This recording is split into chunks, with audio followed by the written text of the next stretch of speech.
And now it's time for Coach's Comments, live from the Security First Bank North Zone stage. I'm Cristiano Simonetta, joined alongside by Stars head coach Rocky Russo. And Rocky, a 5-2 loss for your club against Sioux Falls. In that first period and second, you saw the lone goals for your team coming from defensemen. So what do the forwards need to do more to generate and finish at the offensive side? We probably need to humble ourselves and understand that the D do the majority of the scoring on this team, and if we're going to generate some goals coming from our forwards, we might want to simplify our game.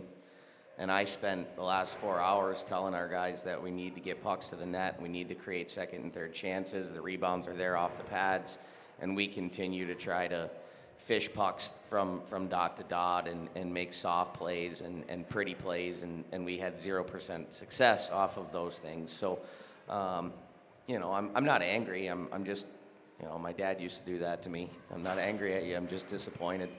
I'm disappointed. I'm disappointed that we had such a great process yesterday, and obviously we didn't get the results that we wanted.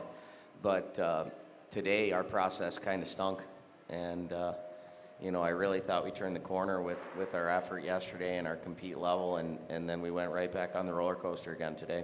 The line of Doug Grimes, Patrick Raftery, and Keaton Peters, they started the plays that led to the goals by Nelson and Fernandez. What did they do right when it came to retrievals and plays like that where they weren't just one and done in the O-zone?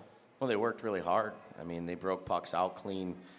They extended their possessions. They got pucks to the net. They generated the bulk of our chances. And so they played a lot of hockey tonight, that line. I was really happy with them. Max jumped on that line and did a good job with them when he was there. And, they were quote unquote our fourth line, but they generated more chances than the other three lines combined, I'm pretty sure. Caden Mbarico, his first start since December 11th. He allows 3 goals. What do you think of his performance tonight? Oh, tonight is certainly not a Caden Mbarico issue. Tonight is, where we give up the 2-on-1, right? And that is what it is. That's the frustrating part in itself, is we were playing really good hockey for the first 8 minutes of the period, dominating the game, I thought. And then we make a mistake. We try to force a play, which is exactly what we're trying not to do. We had a simple play down below the goal line to change sides. Instead of we force it, it turns into a 2-on-1. They score, and our energy level went right down. And we tried to get it back, and that's when the game got a little individualistic. We give up a power play goal.